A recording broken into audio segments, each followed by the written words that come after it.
The three champions of Rognes, Amilas, Dorug, and Nephiskal, were rewarded for their recent service to the Dark Lord's armies with a Devilbone medal each. The trio were ecstatic and bickered over who contributed the most, leading Leonis to suggest a contest to decide the winner. Meanwhile, Leonis also rewarded Roselia with a prestigious Archdeath Medallion for her act of saving his life during the Teres Resurrectia battle. Though she initially refused the award, Leonis tried to offer her alternatives before Roselia reminded him that her greatest reward was seeing everyone safely back. Leonis admired her humility, and after the trio's scuffle, he opened his window to enjoy the sunlight. Leonis, the Dark Lord, sometimes missed his stone coffin, but Roselia scolded him whenever he tried to sleep in a closet. He used a magical device to check on Sherry's report about the search for Nefakes Rezad, a retainer to the devil of the underworld who possessed vital information about the goddess Roselia. Leonis was tasked with finding Roselia's true form by freeing the parts of her soul contaminated by the voids. He chuckled evilly as he planned to use all of the Dark Lord's army's resources to find Nefakes Rezad.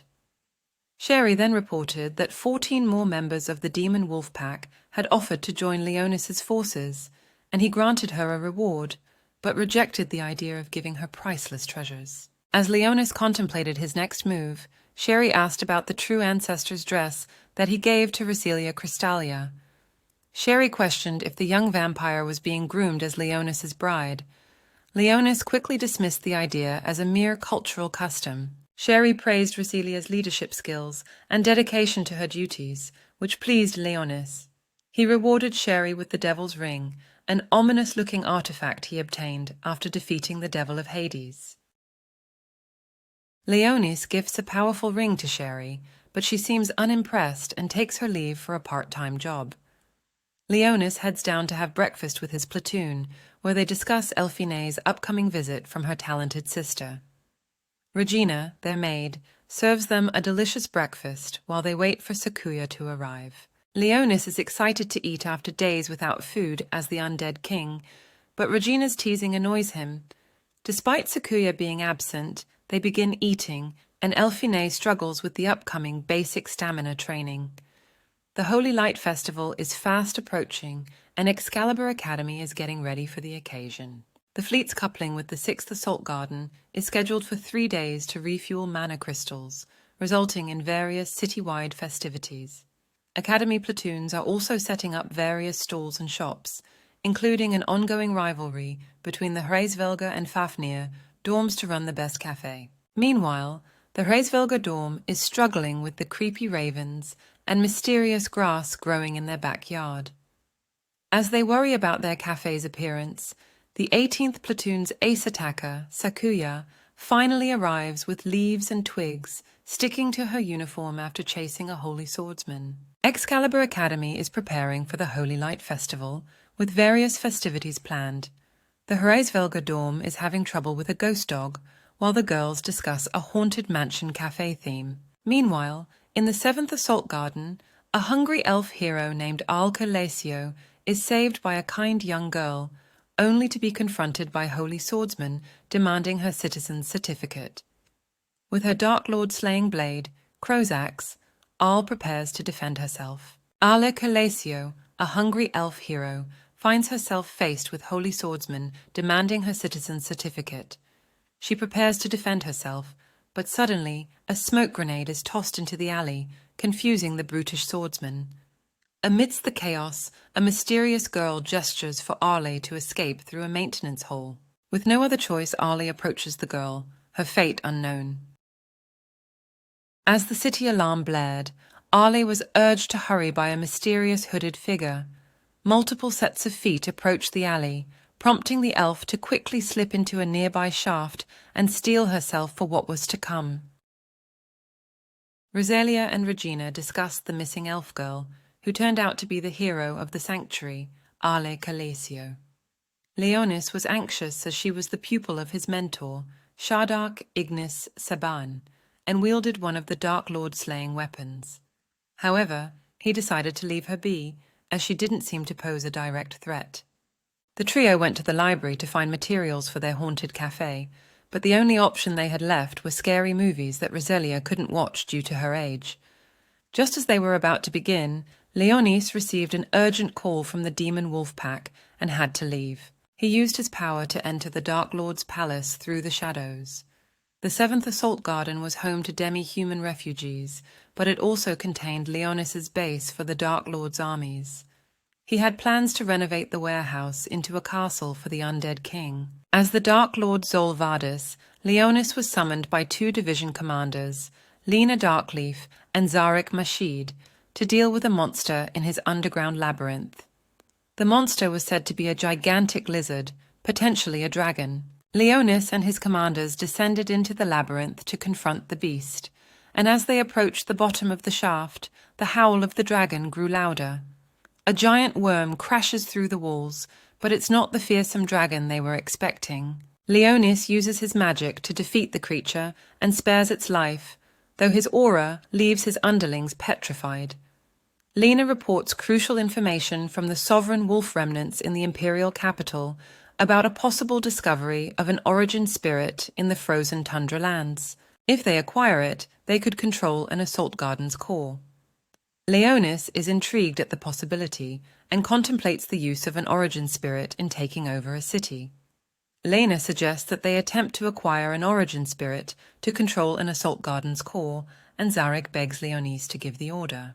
Leonis is hesitant, knowing that he and his underlings are not yet strong enough to attempt such a heist.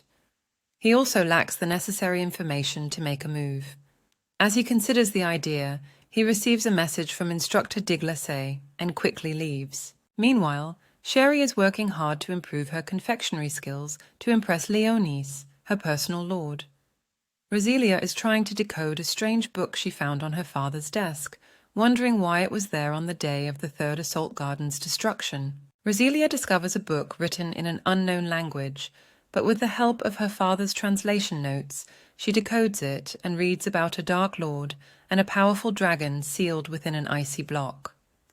Meanwhile, Clovia of the Fillet Company is researching voids and examines the dragon block.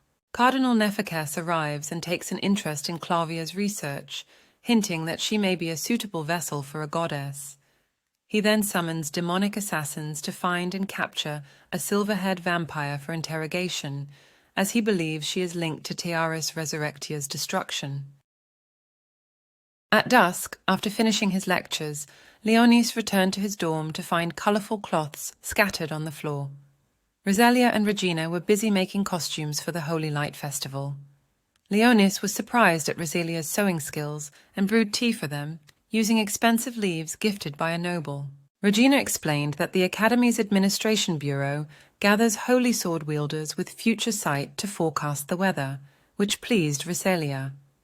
However, Fenris arrived with news that Leonis cannot work in the cafe during the festival due to public morals. Leonis agreed to work in the kitchen, and Roselia was disappointed but understood.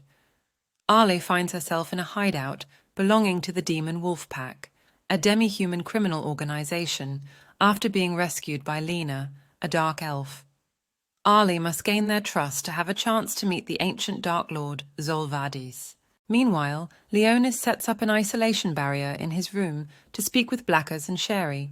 Sherry reports suspicious activity in the shadow corridors and offers Leonis some salty baked sweets. Despite the terrible taste, he decides to eat them out of respect for Sherry's effort. As Leonis studied for his lectures, Roselia and Regina entered his room with pillows in hand. They explained that they needed to sleep in his room since all other rooms were occupied due to the forthcoming Holy Light Festival. Despite feeling uncomfortable, Leonis relented and allowed them to stay. Roselia and Regina reminisced over old times and teased each other, completely oblivious to Leonis's discomfort. Leonis decided to explore the festivities during the festival, but he knew his true interest lay with the 6th Assault Garden, which the 7th would be paired with at the climax of the celebration. Leonis considers touring the 6th Assault Garden, which has a famous museum with relics collected from ruins around the world on display, and a leading research institute nearby.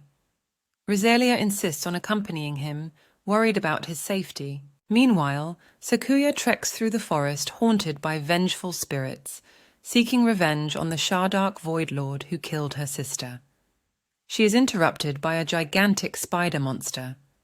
Back at the dorm, Leonis struggles to sleep as Recelia and Regina nibble on him in their sleep.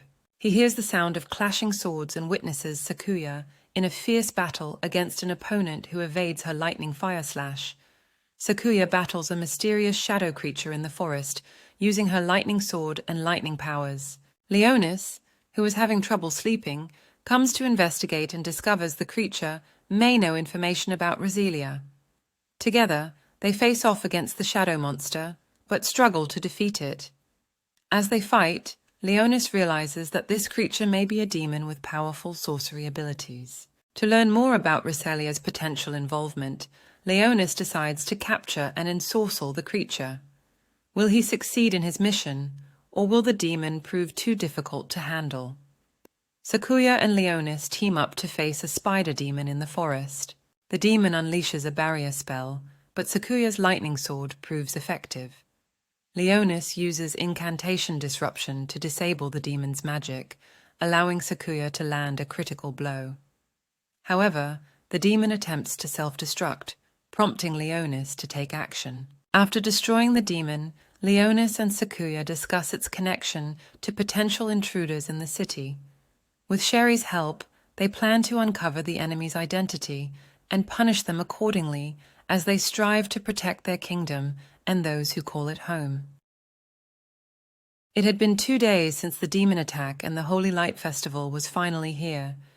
The academy was bustling with excitement, and Recelia was pleased with the eerie transformation of the Hraesvelga dorm's interior. As the girls changed into their costumes, Leonis monitored Recelia's safety and even scared off some students who attempted to flirt with her. But as Recelia emerged from the dressing room, dressed in her seductive vampire outfit, Leonis couldn't help but feel flustered. Regina teased him about it, and Elphine and Sakuya arrived in their own witch and pumpkin-themed costumes. Despite some embarrassing moments, they were all ready to serve the customers of the cafe. The Holy Light Festival had arrived at Excalibur Academy, and the girls were excitedly dressed in their costumes for the cafe. Leonis, on the other hand, was not as enthusiastic about the festival, especially when Regina revealed that she had prepared a costume for him, a maid outfit.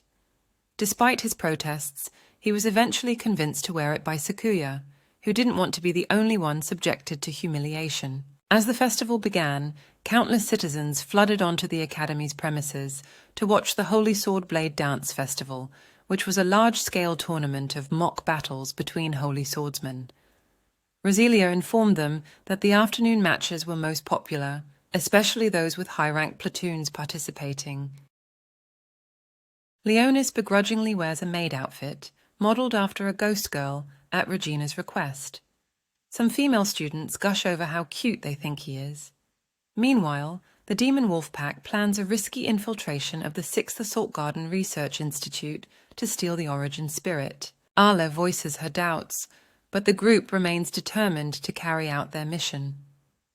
Leonis continues to work at the Haunted Mansion Cafe, where he is approached by Tessera, who seems to understand his situation. Leonis finds himself at the Haunted Mansion Cafe with Tessera, a young girl who he finds himself drawn to. They discuss the upcoming Holy Sword Dance Festival and the 18th Platoons match. But their conversation is interrupted when Fenris Edelritz enters the cafe.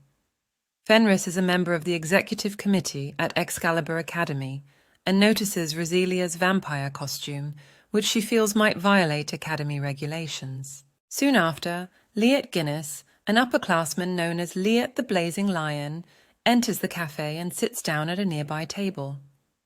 Leonis serves Liet and Fenris some tea and buttered toast while they discuss their past mission in the 6th Assault Garden. Leonis overhears Elphine, a witch who also visits the cafe, speaking with Liat about an excavation they went on that uncovered something within a gigantic ice block. Fenris becomes suspicious of Leonis's true identity when Recelia mistakenly calls him Leo. Fenris Edelritz accuses Leonis of being a boy, but Recelia defends him and insists that he's cute as a girl. Leonis snaps and Regina suggests he leave with Rasilia. As they exit, Fenris shouts after them, but the Holy Sword Dance Festival draws everyone's attention. Excitement filled the air as the Holy Sword Dance Festival raged on. At the cafe, Elphine received an unexpected summons from the Administration Bureau. While her colleagues reassured her that they could handle things, Elphine doubted the urgency of the call as she needed to change first. As she undressed, she was interrupted by the appearance of her older sister, Clauvia. Despite her cool demeanor, Elphine was taken aback when Clauvia admitted that she had been using her power to hide herself from view. Clauvia then proceeded to compliment Elphine's witch costume before revealing the true reason for her visit. Elphine received a summons from the Administrative Bureau, which was actually sent by her sister Clauvia, who had hacked into the terminal. Clauvia wanted Elphine to analyze an ancient life form retrieved from the tundra with her holy sword. Meanwhile, Leonis was being taken on a tour of the city by Rasilia, and they stopped at a crepe store to get something to eat. Sherry, watching from a rooftop, was jealous of Roselia's close relationship with Leonis, and her hands had never held his like that. As Roselia and Leonis explore the museum, they come across a massive dragon skeleton on display. Leonis is in awe, but is reminded by Roselia not to touch it. Later, he discovers that the bones are just replicas and cannot be manipulated even with his sorcery. Meanwhile, Sherry is confronted by a demon who is after Roselia. She tries to send a telepathic message to Leonis, but finds she is in an isolation barrier. The demon reveals that they have snared her in their trap and no longer need her if Roselia becomes strong enough to serve as Leonis's protector. Sherry clenches the bone ring Leonis gave her nervously and fights against the demon and its minions. Leonis and Roselia visit the museum, where they come across a variety of ancient monster skeletons on display. Leonis eyes an ogre skeleton as a potential training partner for Roselia, but ultimately decides against stealing it. They learn about the Great Divide, an event in which many monsters on the surface disappeared for unknown reasons. As they continue exploring, they run into Elphine and her sister Clauvia, who is working on analyzing a recently excavated relic. Eventually, the group parts ways, leaving Leonis to ponder the mystery of the voids and their origins. Leonis and Roselia join Elphine and her sister Clauvia on a mission to see a rare relic in a restricted section of the museum. Despite being wary of the sisters' motives, Leonis is intrigued by the chance to obtain an origin spirit. After using a spell to knock out the researchers, the group discovers the relic they were seeking. However, they are shocked to find a huge block of ice at the heart of the chamber, which seems to be related to the mysterious voids. As they try to unravel the secrets of the ancient artifact, tensions rise between the group and Clauvia, revealing a hidden agenda and a complex history between the sisters. As Leonis and his companions explore the museum's restricted section, they come across a large ice block.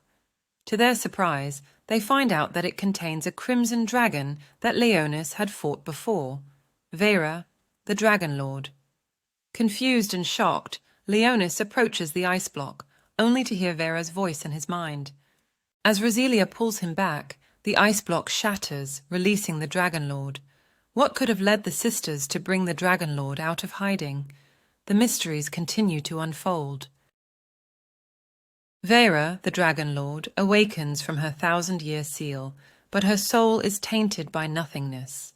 She uses her immense power to break free and rampages through the laboratory.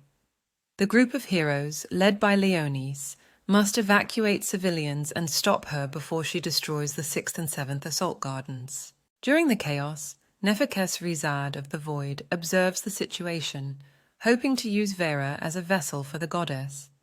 Meanwhile, Sherry, a young maid, confronts a group of demons and suspects their involvement with the Dragon Lord's awakening. As the situation escalates, the fate of the world hangs in the balance. Sherry, a shadow user, battles a spiral demon and a bat demon while trying to keep up with the red dragon Vera, who is destroying the city. Meanwhile, Roselia races through a crumbling research institute, fighting off terrorists and rescuing scientists. Unexpectedly, she meets Ale Kilesio, the elf they rescued before, who claims her mission is to defeat the Dragon Lord. As they try to escape the building, they encounter Nephekes Void Lord, who denies releasing Vera, but reveals his interest in Riselia. The fate of the world hangs in the balance as the heroes face off against their enemies and try to save innocents caught in the chaos. Nephekes confronts Riselia, accusing her of something she didn't do, but Ale comes to her aid. They escape the crumbling building as it collapses around them. Meanwhile, Leonis pursues the rampaging Dragon Lord Vera through the city, trying to protect the innocent civilians and prevent the destruction of his base of operations at Excalibur Academy.